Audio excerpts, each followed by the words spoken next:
11 p.m. for Headliners, which is 3 top comedians going through the next day's news stories, which is exactly what you need, because when the establishment has gone crazy, you need some craziness to make sense of it. Headliners. You don't have to bother reading the newspaper. We've got it covered for you. Every night at 11 p.m. and repeated every morning at 5 a.m. We won't send you to sleep like some of the other paper review shows out there. So join us 11 p.m. every night on GB News. The People's Channel, Britain's news channel. Tired of the usual focus-tested, pre-prepared Westminster runaround? Well, so am I. So you want higher taxes? Is your department to blame for this? Are you rethinking this policy? Every Sunday at 9:30, I'll be sitting down with those in power to get the truth about the issues affecting you. Let's be honest, we've known about the cost pressures of this project for years, not months. That's the Camilla Tominey Show, a politics show with personality. On GB News, the People's Channel, Britain's news channel. There's only 3 people you can trust in life. Your doctor, your lawyer and your nana. I'm not sure. So join me, Nana Aquare, at 3 p.m. every Saturday and Sunday, where we discuss the biggest topics of the weekend. Be ready for battle. Could you be quiet? What is this? It's my new teeth. It's your new teeth. I don't bite. Well, not without a good reason. Always honest, always fun. Every weekend at 3 p.m. on GB News, the People's Channel, Britain's news channel.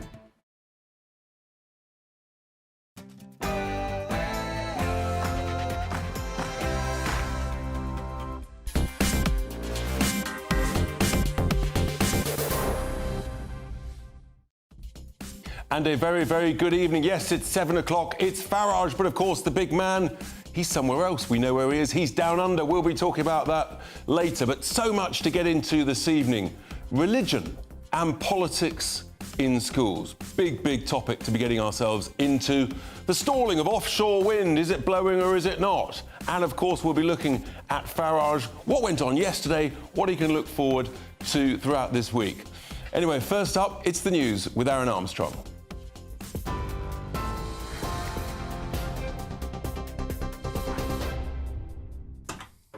Very good evening to you. It is 7 o'clock. Aaron Armstrong here in the GB newsroom.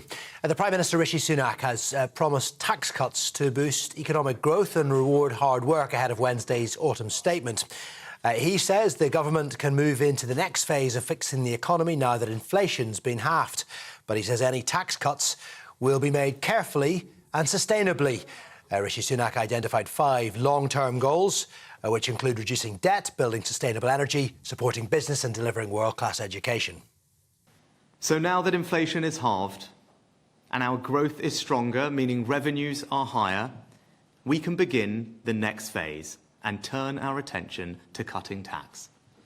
We will do this in a serious, responsible way, based on fiscal rules to deliver sound money and alongside the independent forecasts of the Office of Budget Responsibility.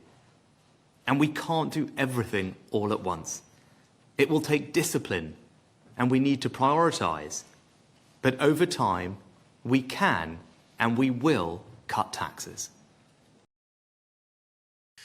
Well, the Shadow Chancellor, Rachel Reeves, says people have been waiting far too long for tax cuts. The cost of living crisis has really hit working families.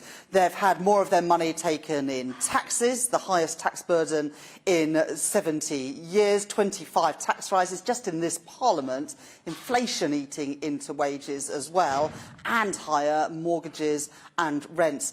So I want taxes on working people to be lower. But I would say to the Prime Minister and the Chancellor, you've had 13 years, we've got the highest tax burden in 70 years. This is too little and too late. 4 men have been convicted of murdering a woman who was shot with a machine gun in Liverpool. Ashley Dale died. She was found with a gunshot wound in her garden in August last year. The 28-year-old was killed when James Witham forced his way into her home and opened fire. Sean Zeiss, Niall Barry and Joseph Pearce were also found guilty of her murder. The Israeli city of Tel Aviv's come under a huge Hamas rocket attack. More than 100 separate alerts sounded across the city, stretching as far south as Ashdod. A number of the rockets fired from Gaza evaded Israel's Iron Dome defence system, although no injuries have been reported. The airstrikes from Israel continue in Gaza, though. Earlier, the Hamas-run health ministry said one such attack on a hospital resulted in at least 12 Palestinians being killed. The former Manchester City defender Benjamin Mendy's launched a multi-million-pound claim against the club over unpaid wages. The 29-year-old, who left City over the summer, alleges he wasn't paid after being charged with rape and sexual assault in 2021. The France international was cleared of all charges. In August, the High Court heard Mendy was selling his house in a bid to avoid bankruptcy as he battles against an £800,000 tax bill from HMRC. Well, that is it for the moment. We're on TV, on digital radio, and if you want us on your smart speaker, say play GB News. Now it's over to Richard.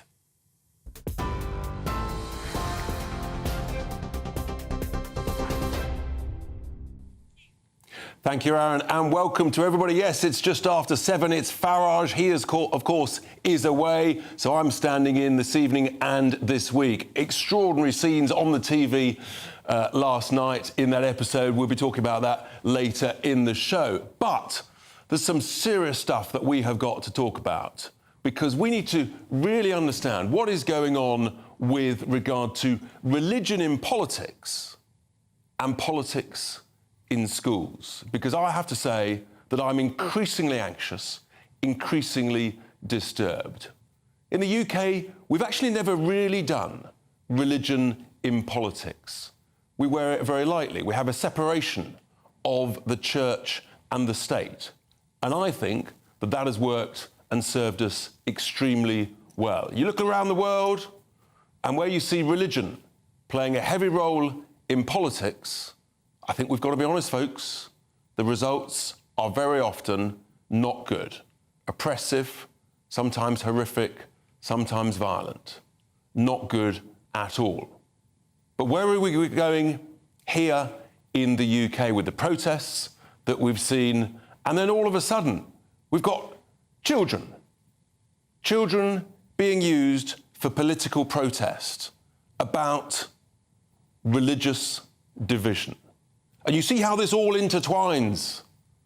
It's bad enough, frankly, bringing religion seriously into UK politics, in my view. Others may well disagree. But to then increase that sense of division by using politics in our schools and dividing our children, when actually the truth is that here in the UK, we have the opportunity, and I think by and large we've probably been reasonably successful, where you've got mixed schools, children, pupils, students, learning together from different faiths or no faiths. Actually, the ability to teach tolerance, respect, and understanding, and therefore, in a sense, to encourage as those young people grow up to be adults, hopefully to reduce the sense of division within different religions as people move into politics and the world of politics and current affairs as adults. Surely that's what we've been good at. But I fear that we are heading to a bad, bad place. I touched on it on Thursday about using children in these protests. It wasn't just in London. I fear we're going to see more and more of this. It's exactly the opposite of what we should be doing. We should be teaching learning, tolerance, understanding of different religions. That surely is the way through. So that is my big question to you, everyone, this evening. Children, politics. My question is, should we keep children out of politics? Email me, farage@gbnews.com, or tweet us, of course, #Farage on GB News. Well, I'm delighted I've got two fantastic guests to talk about this. First up, I'm going to be talking to Chris McGovern, who is the chairman of the Campaign for Real Education, former head teacher, someone who really understands traditional, solid teaching. Chris, a very good evening to you. Thanks for joining me on GB News. Well, you just heard my intro there, Chris. I mean, these are astonishing and, frankly, I think potentially at best worrying, at worst terrifying times as to what's going on in our schools. What were your thoughts, firstly, Chris, on seeing children being used in those protests at the back end of last week? My thoughts, Richard, were that around the world there are countries wars taking place where there are child soldiers. I didn't think we'd see child soldiers on our streets in London and elsewhere. Effectively, they've been recruited to fight the battle. We have battles on our streets, and now we have children recruited to fight them. It's completely wrong, and it's a reflection of what's been going on in our schools for 30, 40 years. Look, I taught for 35 years. I recall back in the late 80s, children getting a new exam then. It was called the GCSE. It's common now. And in the model questions, the children were being asked to imagine they were members of the PLO and to take the position of the PLO and to explain why they'd blown up an Israeli aircraft. And, you know, that's been going on a lot recently. Even the last few years, we've seen other examples of that. We've seen in the last week, in fact, on the web, where the Times Educational Supplement has a model lesson, which compares Hamas to the RAF. Both are listed as terrorist organisations. And then, Chris, we've also just seen a new report and polling by the think tank Policy Exchange saying that currently teachers are self-censoring lessons for fear of offending Muslim pupils. Now, Muslim pupils represent about 1 in 10 of our children in schools. The Muslim population is about just under 7% across England and Wales. I think that's the appropriate number. I mean, this must be pretty shocking to you, the fact that teachers are now worried about causing offence. And actually, I think half of teachers believe their physical safety would be put at risk if they essentially offended certain Muslim pupils. Yeah, this is an awful state of affairs. As a head teacher, I used to tell the pupils that they need to treat other children as they want to be treated. That's what you need, and that's all you need. What's been taking place, and we've seen the school in Batley. Look, I have some sympathy for the parents. They have the right to be upset, and they feel they've been insulted, but they don't have the right to cause a teacher to basically disappear and find a new identity. We have a situation where politics are in schools even more than you're saying, Richard. You stated the case very strongly. I know what schools are like. I know what's going on.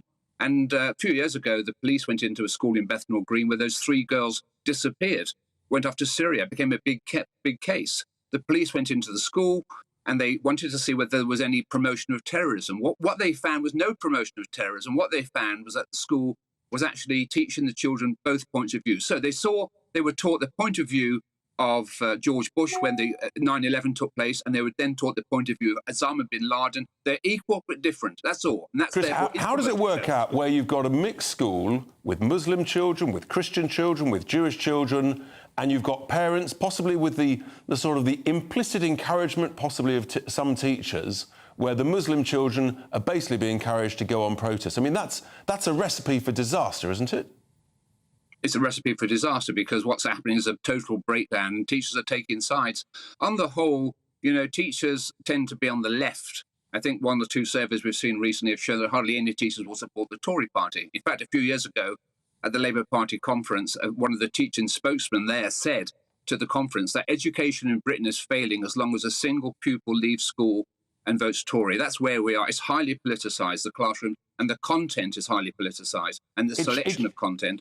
It should, Chris, it should be about the quality of the teaching, not bringing in politics into our schools. I think it's the wrong way to go. Chris, thank you so much. I'm quite sure we'll be coming back to this. I am really, really anxious about it. I think this is just potentially the beginning, and we have to talk about it. We have to be rational about it and look at all sides. And that's why I'm so delighted now to be joined down the line also by Ismail Lee South, who's the director of the Salem Project and cultural youth work consultant.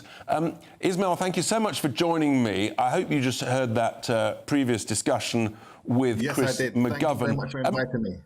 And look, I was very concerned, to be honest, Ismail, last week to see children being used in sort of political protest. Are you concerned about that, or do you think that's acceptable in today's world? I agree. I don't agree, because what it is, as a youth worker, I like to encourage our young people, if they have political grievances, i.e. with foreign policy or with current policies, to utilise the democratic system that we have here in the UK, which is one of the best, whereby to write to your local MP, organise petitions, peaceful campaigns, and non-violent marches. Minus the even in school time, Ismail. Sensationalism. No, for example, let me give an example. If during school people are very incensed about a topic, what I encourage young people to do is during their break times or during a free lesson to organize a peaceful protest. And this could be about any topic, as long as it's done with and done in conjunction with the teachers and with the head of years. So as long as it's promoting peaceful protest, there's no issue. Okay, so what do you think about those children who left school, they left the classroom, and they were heading towards a local MP's office, chanting what essentially is a genocidal, anti-Semitic song? Well, personally speaking, I never hear that report, so I can't comment on what I never hear. But if someone did do that, that is totally wrong. But as you know, as a person who works in the media, this happens in all walks of life. The persons show who you're covering. I've seen it when he's been walking in the middle of the street and someone attacked him with an egg, which is totally inappropriate and unacceptable behavior. This happens in all walks of life and in all schools of thought, of political thought. And that, Ismail, you see, this report from Policy Exchange, where you've now got essentially about 20% of teachers are self-censoring their lessons and 50% of teachers are worried about their own safety if they cause offence. With all due respect, that think tank, they're known to have political grievances, political skewed leanings, and where's their sample? As someone who works in schools, right, with all due respect, a lot of these think tanks that we hear about today are incompetent, verbal masturbators, and are totally incompetent on reality and just stand by Google and speak to one or two people over the phone. Most of them are look, in fairness to them, they're not here to defend them. They had about 1,100 teachers, so it was a decent-sized poll, I think, Ismail. Yeah. Yes. Okay. Okay. For argument's sake, yes. All right. Yes, this reality does exist. But we have to say, on the whole, the majority of teachers in the UK do a great job in engaging young people within different religious ideologies and understandings, because Britain, whether we like it or not, is a multicultural society. And many teachers, because that's the job that I do, I work in many schools, peripheral units, colleges and universities around London, Birmingham, Manchester. So I work in the schools, okay? And the majority of the 95 to 99% of the teachers do a great job in navigating, teaching religious issues in multicultural settings. But Ismail, it's not good if they're fearful. I guess that's the point, isn't it?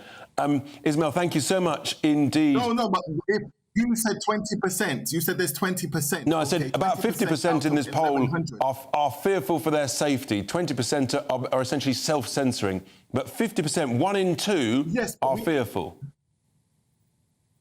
But we have people who are fearful of speaking about political issues, about Brexit. We have people who are fearful about speaking about animal rights. We have people who are fearful speaking about supporting a particular football team. So yeah, but that's adult life. It shouldn't be. Surely it shouldn't be in schools with teachers. Ismail, time is against us. I'm going to get you back in because we've got lots to talk about all of these issues and related. Thank you so much, Ismail, for being with me there this evening. I do hope some of you weren't offended by a little bit of fruity language there. I'm sorry about that.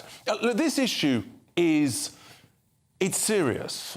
What is acceptable protest within the law? I think we actually know what that is. For me, what we've seen with these marches is completely unacceptable. And then at the weekend, Keir Starmer's, his local office, his MP's office, where you saw serious protests. And then down in Wales, in Cardiff, Jo Stevens, Labour MP, because she was perceived to vote the wrong way on the ceasefire amendment, look at this. Her office being daubed, painted, graffiti, fearful. Let's just remind ourselves that in the last 7 years, 8 years I think it is, 2 members of parliament have been murdered by extremists. You know, this is serious stuff. We surely should be able to, in this country of all, have, with the benefit of free speech, we must be able to protest with respect and with tolerance. I just don't think we've seen it with these pro-Palestine, what I think, frankly, are pro-Hamas demonstrations. But just take a look at this. This is how a demonstration, in my view, should be respectfully conducted with tolerance. This was also this weekend. And there you have, I think that is something special. That was thousands and thousands of people supporting Israel. And look at that. It was conducted peacefully, quietly. And that's a key thing there. Just look at that. The flag of Israel with the Union Jack. Because if one's lucky enough to live in this country, I think everybody should agree that we grow up, we live together with respect under the British culture. So I disagree with Ismail, and that's why I want him back on. We shouldn't be multicultural. Multiculturalism has failed. If we live together under a single British culture, then we can live in harmony and peace, not in violence. Look forward to hearing what you think about all of this. Coming up, I'll be telling you so much more. Unbelievably, ambulances. How much has been spent in London on ambulances to make them great? ULEZ compliant.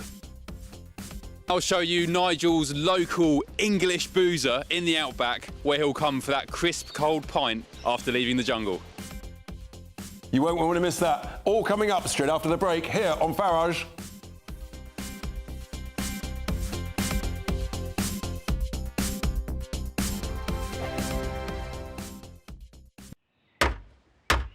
Who is it? We're here for the show. Welcome to the Dinosaur Hour with me, John Cleese. I was married to a therapist. And you survived? I thought we were getting Hugh Laurie. Second best.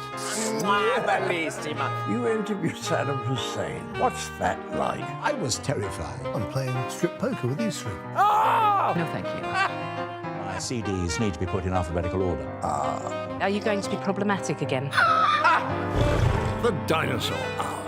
Sundays at 9 on GB News. Good afternoon, Britain. Good afternoon, Britain. Join us, Tom and Emily, To find out what's happening in the heart of Westminster. and why it matters to you.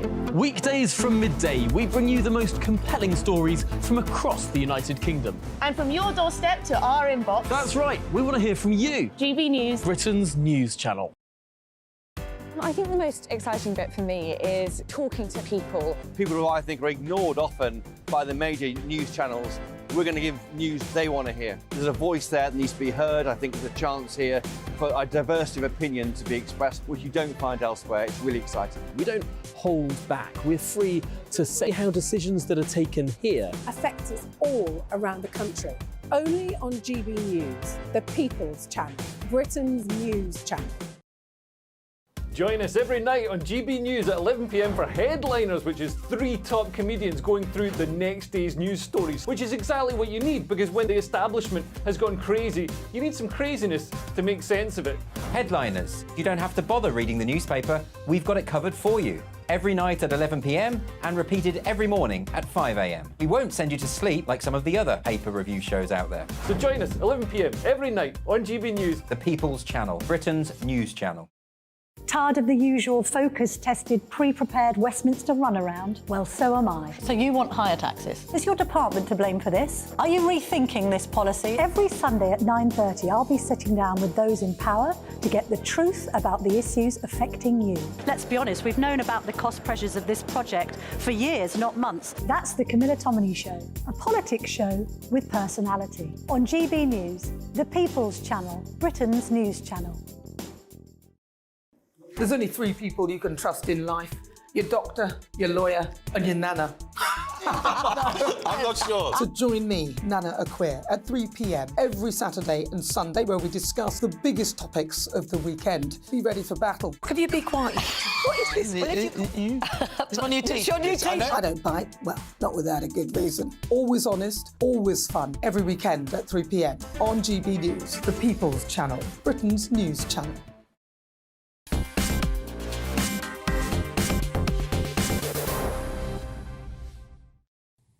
Welcome back, my friends, to Farage here on GB News, where the audience reaction is absolutely solid. Susan says, of course, we should keep them out of this.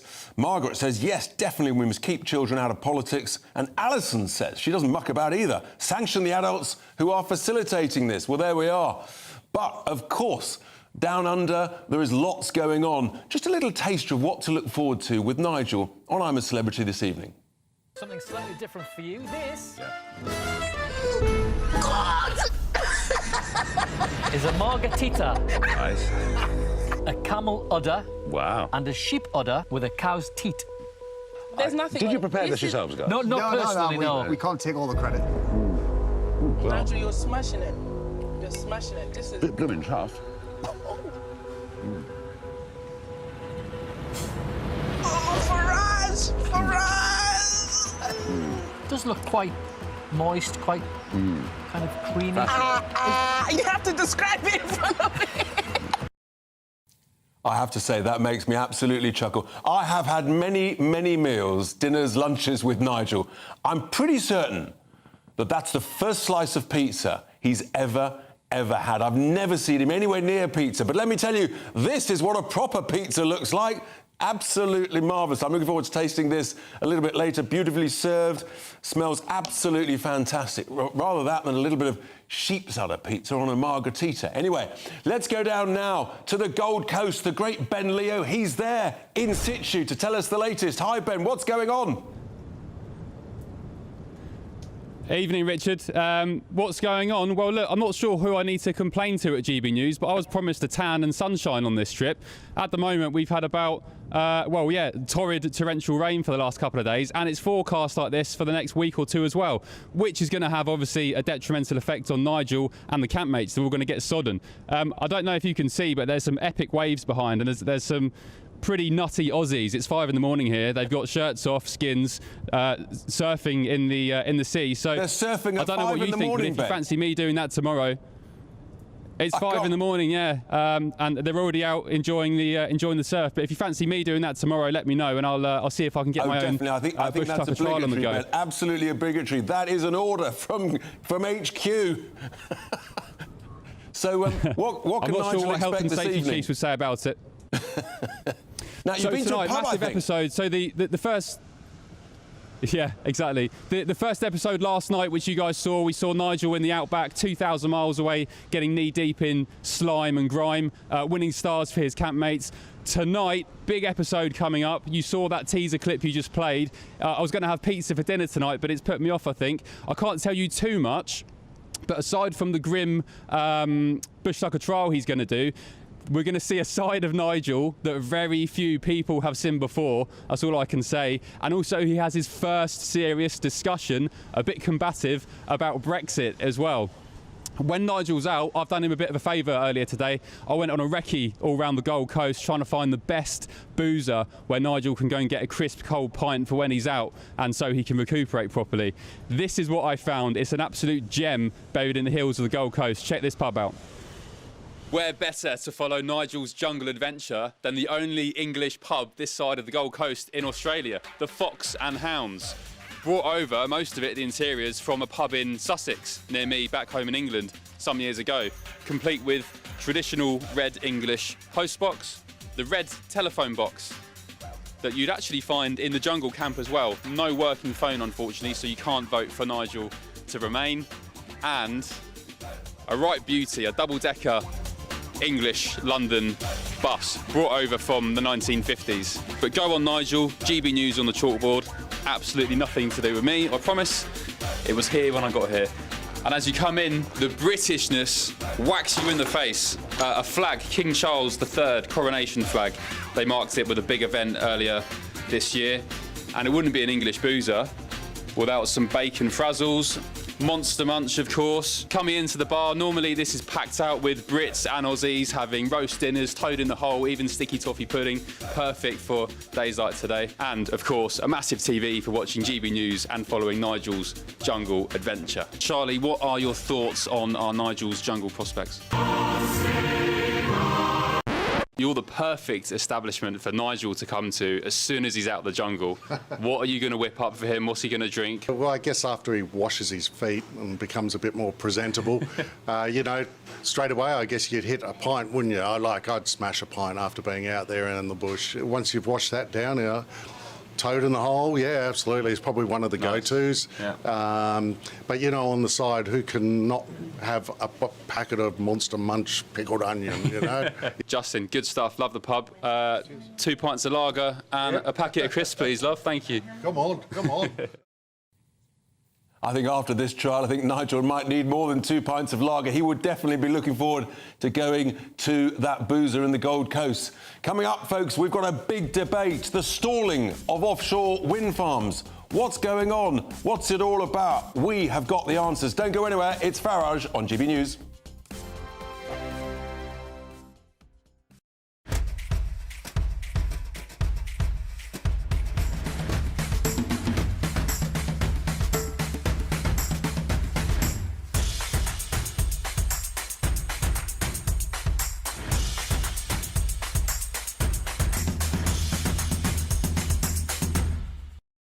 I think the most exciting bit for me is talking to people. People who I think are ignored often by the major news channels. We're going to give news they want to hear. There's a voice there that needs to be heard. I think there's a chance here for a diversity of opinion to be expressed, which you don't find elsewhere. It's really exciting. We don't hold back. We're free to say how decisions that are taken here affect us all around the country. Only on GB News, the People's Channel, Britain's news channel. There's only 3 people you can trust in life. Your doctor, your lawyer and your nana. I'm not sure. So join me, Nana Aquia, at 3 p.m. every Saturday and Sunday where we discuss the biggest topics of the weekend. Be ready for battle. Could you be quiet? What is this? It's my new t-shirt. It's your new t-shirt. I don't bite. Well, not without a good reason. Always honest, always fun. Every weekend at 3 p.m. on GB News, the People's Channel, Britain's news channel. I'm Michelle Dewberry, and I'm not here to tell you what to think. I'd much rather hear what you have to say. So send in your opinions to gbviews@gbnews.com. Keep them clean, and you never know, I might read them out. With my panel here on Jubes & Co, we debate, we get stuck into the issues of the day on a show where all views are welcome, especially yours. GB News, the People's Channel, Britain's news channel. Join us every night on GB News at 11 p.m. for Headliners, which is 3 top comedians going through the next day's news stories, which is exactly what you need, because when the establishment has gone crazy, you need some craziness to make sense of it. Headliners. You don't have to bother reading the newspaper. We've got it covered for you. Every night at 11 p.m. and repeated every morning at 5 a.m. We won't send you to sleep like some of the other paper review shows out there. So join us 11 p.m. every night on GB News, the People's Channel, Britain's news channel. Who is it? We're here for the show. Welcome to the Dinosaur Hour with me, John Cleese. I was married to a therapist. And you survived? I thought we were getting Hugh Laurie. Second best. You interviewed Saddam Hussein. What's that like? I was terrified. I'm playing strip poker with you three. Oh! No, thank you. My CDs need to be put in alphabetical order. Are you going to be problematic again? The Dinosaur Hour. Sundays at 9 on GB News.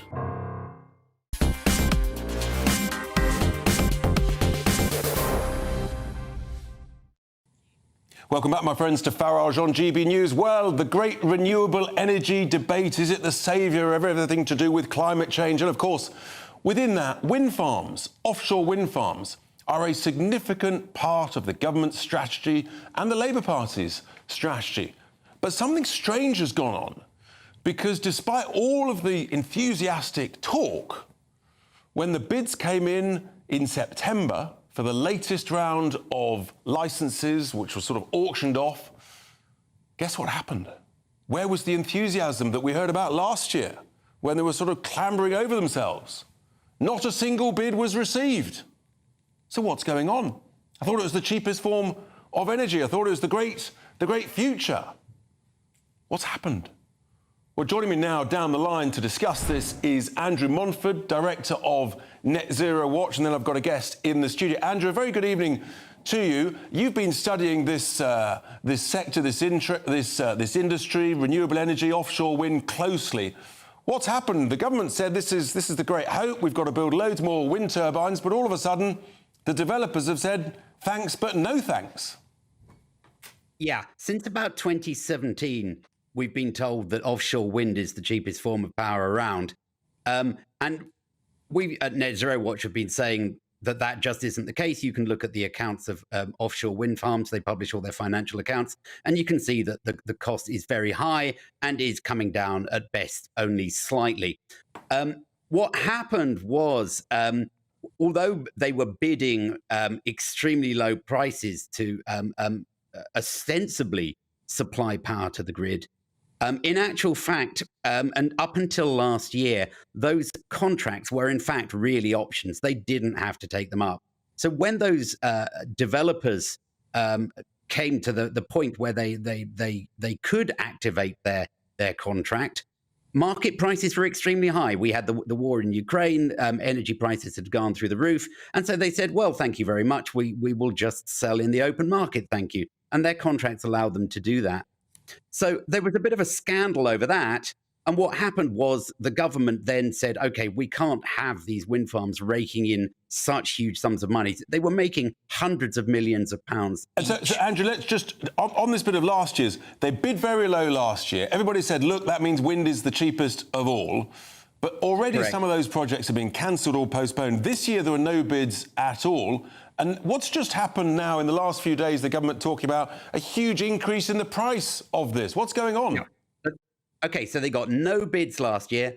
So what they had to do was to give them a huge price rise. So essentially, wind farms where we were told they were going to sell us power for sort of 35, 40 pounds a megawatt hour, they're actually going to be getting 100 in future, which is what we always said they would need to be profitable. So this is maybe double what gas-fired power is over the long term. Gas is currently more expensive. We're in a war, but what this means is that wind has shown its true colours. It is really expensive and will stay expensive, I think, for good. Andrew, thank you very much indeed for that. That's the reality, folks, is that I think the industry has deliberately underbid. And then this time round, they didn't bid at all. And now they've been begging, with their old begging bowl to the government, saying they need a huge price increase in order to make this viable. I'm delighted to be joined in the studio by Tom Burke, who is the co-founder of E3G Environmental Think Tank. I hope I've got that right. Yeah. Look, this is a bit of a scandal, isn't it? I mean, the whole industry, they've deliberately underbid, surely, and then they haven't bid at all. Surprised that no one bid, and now they're begging for a huge increase. What's going on? Of course they didn't bid. The government offered them a lousy deal, and smart businessmen... But it was a better deal than last year. I'm sorry, no, it wasn't. It was. Last year was 37 quid. This year in September was 44 quid. No one bid. Yeah, that's a higher price. And in the meantime, the government managed to wreck the economy and put interest rates through the roof. So, of course, the cost went up. The cost has gone up for everything. Inflation and interest rates rising. Inflation's 10%, Tom. Mean everything. Yeah, they mean the price of everything has gone up. So what happened was the government made an offer for them at the same price as they got it before the government wrecked the economy, and the businessmen quite properly said no. And now what they're getting is still cheaper than the government is paying and going to make people pay for electricity. Is that really true? Well, hang on, I haven't finished. From nuclear power stations. So if the government is really concerned about what people are having to pay for electricity, actually, it was wrong. Your other commentator was wrong. Solar is the cheapest form of electricity around the world. Wind is the next cheapest form. Gas is now much more expensive. Right now is much more expensive. If it's cheaper, why are we having to subsidise 10 billion plus of subsidies every single year to the renewable industry, which is going on, which is inflationing? No, but let's come back to these but we're not bids. Doing that, Richard. Not a single bid, right? Everyone says that renewables is very enthusiastic. Everyone wants to do it. But why not a single bid at 44 quid? Because they were offered a very bad price. And what do you expect businessmen to do when the government price was offers them a higher bad than price? last year's price? So they've now said, look, inflation's 10%. They've asked for a 60 to 70% price increase in order to get better. Isn't the truth that we're being ripped off? No, the truth is not that we're being ripped off. The truth is if we don't do this, we'll actually get screwed by the nuclear industry, by the oil and gas industry. So we're actually much better off doing this because at least it makes sure we've got it in our own hands to control prices. I'm all for diversity of different energy sources. That's a sensible thing to do, right? Because you then advance different technologies at different things. But what I'm concerned about is an industry that said we're the cheapest by far, they deliberately underbid, and all of a sudden, 15 months later, they're saying they did last year down at 37 quid. Whoa, you put a key word in there. You said they deliberately underbid. Yes. Did they bid lower before and then bid higher as costs went up? Yeah, that's true. And that's not a deliberate underbid. But Tom, they've started to cancel last year's projects. They're not building them. No, that is a very different proposition. You're now mixing up. It proves my point. No, they deliberately underbid, Tom. It would prove your point if you had a point, but you don't. I do have a point. No, because you've now confused two things. Have other wind power stations, not the ones that we're now talking about in this bidding round, but other stations, but actually not just in Britain and also being cancelled in America, as well as in and the turbine manufacturers they're losing huge amount of money. But so have people building batteries. Lots of business projects get another cancelled. Renewable source. Yes, lots of things get cancelled. But look at all the other things that we've cancelled, including. It's very simple. Inflation was 10%. They're asking for a 60 to 70% price increase. They've conned us. There's a cartel here, isn't there? Dream on, Richard. You can dream on as much as you like. You're not describing what's actually happened. What actually happened was the providers were offered a really bad deal by the government and they quite sensibly turned it down. OK, and that deal was better than last year. Interesting. Tom, we must keep coming back to that. Time is running against us, folks. Thank you very much indeed, Tom Burke from the E3G Environmental Think Tank. My What the Farage moment before the break. Unbelievable. ULEZ, thank you, Sadiq Khan, means the NHS has got to spend not a few quid, not 100,000 quid, on ambulances in London alone, 65 million quid of your money that could be spent on the front line of the NHS on ULEZ-compliant ambulances. Lovely. Well, coming up after the break, we'll be talking to I'm a Celebrity All-Star, retired javelin thrower, Fatima Whitbread. That'll be a fascinating discussion. Don't go anywhere. It's Farage on GB News.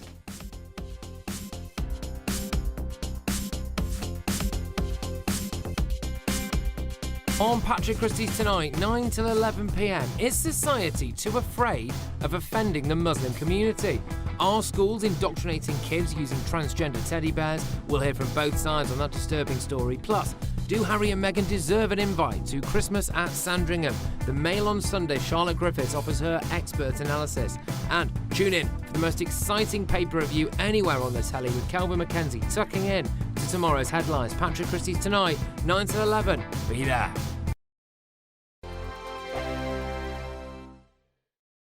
Your weekend starts here with Friday Night Live with me, Mark Dolan, 8 till 9 on GB News. Big stories, big guests and big laughs as we get you ready for a cracking weekend. That's Friday Night Live with Mark Dolan. Fridays 8 till 9 on GB News. Bring your own drinks. The admission's free. Wake up to the headlines with Headliners every morning at 5 a.m. We treat you to the day's biggest stories before anyone else, 7 days a week. You can catch up on everything you need to know before you've even had your kippers. Headliners every morning at 5 a.m, only on GB News, the People's Channel, Britain's news channel. In the GB Newsroom, we bring you the news as it happens. With our team of dedicated journalists across the UK, we're ready to give you accurate reporting every day.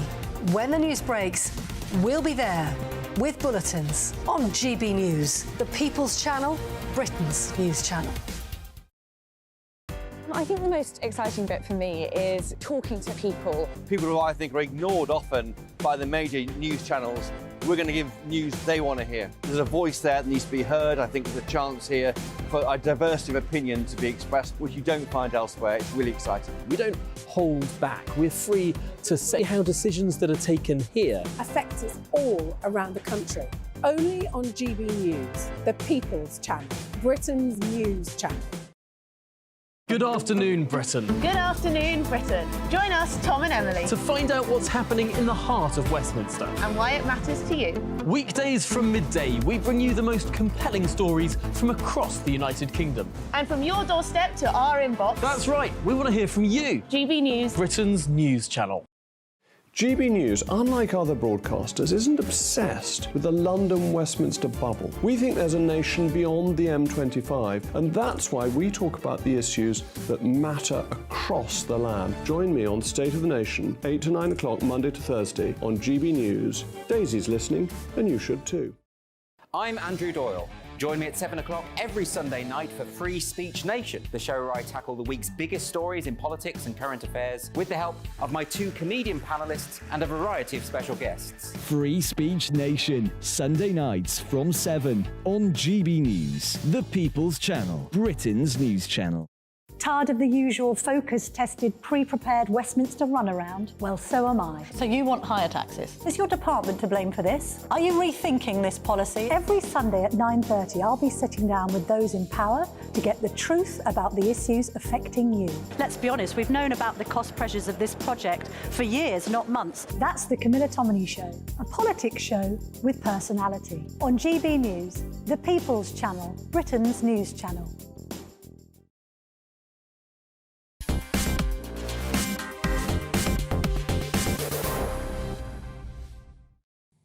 Welcome back, my friends, to Farage. Well, that was quite a spicy debate, quite fiery, with Tom Burke about renewables and offshore wind. I want to dig into that in a bit more detail. I tell you what, I'm not convinced. I think something is not quite right there. Anyway, tonight, of course, at 9 o'clock, Nigel will be back on air on I'm a Celebrity. We need to really understand what it's like to be in the camp, and who better to explain that than our very own Fatima Whitbread, former I'm a Celebrity contestant, and of course, fantastic British javelin thrower. Fatima, thanks for being with me in this studio. Yeah. I mean, this must take you back, seeing Nigel doing this. What's it really like in the jungle? Is it harder or easier than it looks on TV? No, it's every bit as you would see it. I mean, I'm often being asked, is that really so? Do you sneak out at night time and have something to eat? Do you sleep in the local hotel? And the answer is no. I mean, it is what you see. And I think what you see is what you get. You're genuinely there in the hammocks, no contact at all. None at all. And I think it's interesting because for those that are going in, they lose all their home comforts. So they're stripped right back to the bone. They've got no contact with family and loved ones. They don't have any social media. And so it's just about getting on with the other campmates in the camp. But for those of them who are sort of social media influencers, that's quite a shock, isn't it? That's going to be tough. The trials, the famous cockroach trial, you had quite experience with that.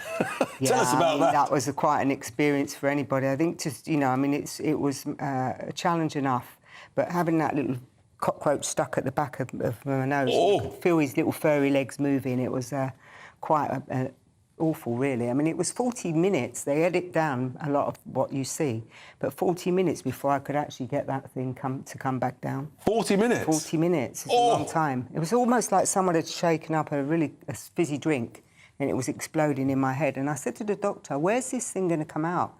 So it can come out 4 places. He said it can either come out the ears, the nose, the mouth, or the eyes. Oh, my... Did they tell you that before you started that? No, I started to get concerned when he wouldn't come down. He felt too comfortable up there, and I was a bit panicky, just I can imagine. Wondering whether or not. Now, Nigel obviously is he's a big figure, well-known figure, controversial figure to some, so it could get a little bit heated with some of the other contestants who may not think that Brexit is the marvellous thing that Nigel does. How do you think he'll get on? Will he cope with it, or do you think he might lose it? No, from what I've seen in this first programme, Nigel seems quite a steady guy. I think he's taking back his political stance and things, I think he's a regular guy. He's got quite a good sense of humour. He's got a good handle on stuff. I think it'll get on very well with people in the camp, because it can be really difficult in the camp situation when there's extreme conditions like that. People are getting hungry, tired, they're getting sassy, and, you know, they're sort of in close proximity like that. And the weather, I think the forecast we were just hearing earlier, is terrible. So there'll be a lot of rain. There'll be a lot of rain in there as well in camp. There's no hiding from that. I mean, when I was in Australia, I can remember they didn't put the canopy over the top. So it was damp at night as well. It's not just, I mean... So it really is properly uncomfortable. Yes, it's not your normal conditions that you live in. So, but do you get bored in there? There's no time to get bored. There's no time to get bored, so it really is busy, actually. Well, there is time to get bored. Forgive me for saying that in one way, because if you're not doing the trials, it can be a long day. Right. But because you're amongst 12 other campmates, I mean, you're constantly doing different jobs around the camp, if you're doing your job properly, that is. And you actually get to know other campmates in there. I mean, they're all large characters. They've all got large egos. And it can be, you know, quite a trial in itself, let alone eating. And how much of the rows between those huge egos actually do we see on TV, and how much of it basically is sort of covered up between Well, friends? that's the entertainment part, isn't it, Richard? I mean, most of what TV likes to capture is the the needle side of what a person reacts to in terms of when they're tired and hungry. I mean, you will always get somebody that rubs someone up the wrong way. Yeah. And, I don't think Nigel will be one that will easily be triggered. He's a sensible guy, and I think he can be quite a funny guy too. So absolutely, he's calm. He was very calm yesterday. Just showed us sort of a steely leadership, I thought. I think he'll be a calming influence around camp. It's just whether someone needles him and someone winds him up, that they might deliberately try and do. Look, when it gets to the wire, when people are voting, do you think he can win, or do you think he'll get sort of edged out by one of the others that you've seen so far? Well, I think what I'd like to say to the general public is, you know, I mean, put yourself in that situation, regardless who you are in terms of what your work is. I mean, he's a human being like all of us, and I think if you look at the guy and look at him, take him for what he is, I mean, he seems to me like he's going to be someone who goes a long way within the camp. I think there's every opportunity, and so many of us willing him on. Fatima, thank you so much indeed for sharing those thoughts. Absolutely fascinating. You're welcome. That, folks, Fatima Whitbread, of course, our brilliant javelin thrower and a former contestant who I think you came third, didn't you? I came third twice. You came third twice. Look at that. Not once, but twice. Now, let's just look at what Anton Deck had to say yesterday on the show about us, GB News. And, of course, there's the man who's got everyone talking, Nigel Farage. Nigel Farage. Now, Nigel's not just known for his controversial political career. No. He's also got his own show on GB News. Now, of course, he won't be presenting that show over the next 3 weeks, so we'd like to take this opportunity to apologise to all of GB News' viewers. Sorry, Keith. Sorry, Linda. How rude is that? I nearly fell off my chair when I was watching that. Well, Ant and Deck, I'm delighted to say that we now have some of Nigel's regulars. We have many Keiths, we have many Lindas, but we have a Keith and a Linda on the line, regular GB viewers. A very good evening to you both. Thanks for joining us. Did you, first of all, you, Linda, did you watch it last night? How comfortable were you with what Ant and Deck had to say about GB News? Right, I did watch some of it last night. I confess to not watching all of it. I'm not a fan of theirs, but as much as I am of yours. But I thought their remark was, I don't know. Well, I don't know. I don't it's a family show, so we probably, Linda, better keep it clean. I was going to say it's an honour for them to say, for me to be one of your two Absolutely right. Listen, I'll come back to you, Linda. Thank you. Keith, did you watch the whole show? What do you think? How do you think Nigel's doing? Yes, I watched the whole show. Richard, good evening. Nice to talk to you. Yeah, I thought Nigel did really well. Really, really well. He was cool, calm, collected, very self-assured, confident. A man for a crisis, dare one say. And I thought he did really well. And I think he'll take everything in his stride in the jungle. I think he'll stand up for himself, though, without being rude like Anton Deck were. Absolutely right. And, I mean, Linda, this is, it's not easy for Nigel. He's a man with strong views. You heard from Fatima there that someone might deliberately rile him. Do you think he'll keep his cool, Linda? I think he will. I have every confidence that he will keep his cool. And I watched a bit when, you know, he put his head through that doorway and saw all those snakes, and the lady next to him screamed, and Nigel was so calm. He did it. He took it in his stride, and he did it. And I think that's going to be him, hopefully. The truth is, Linda, he's had plenty of experience of dealing with snakes in the world of politics in Brussels. That's absolutely, yes, that's true. I have to say, I'm not a snake fan, and that would give me a serious problem. I think I'd be closer to the Nell reaction.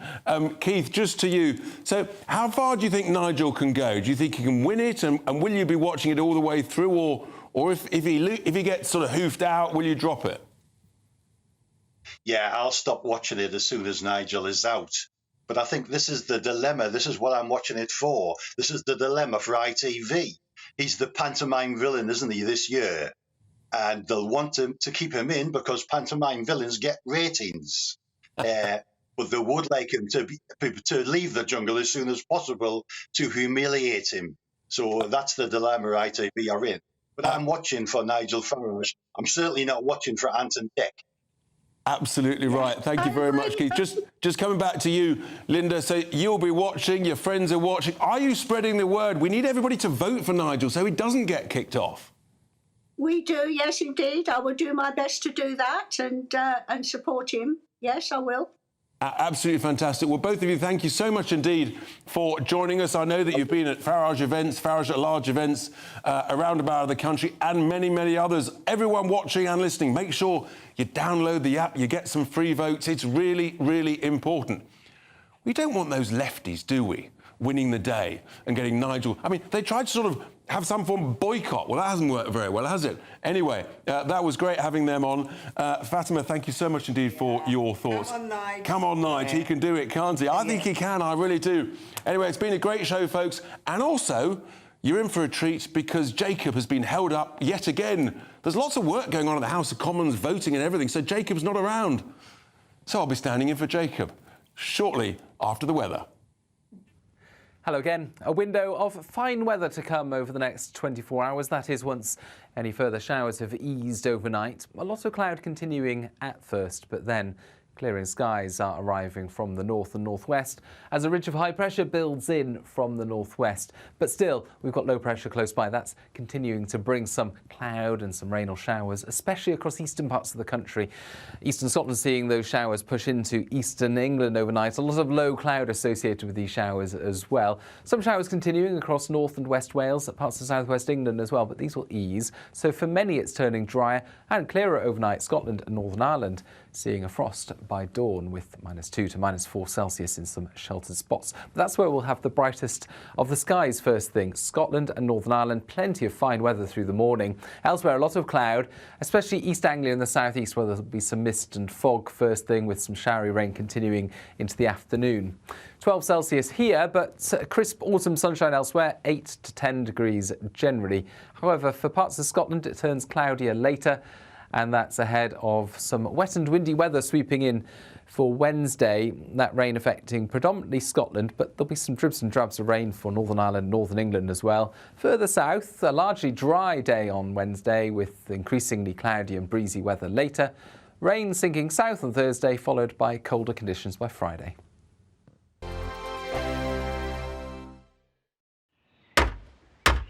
Who is it? We're here for the show.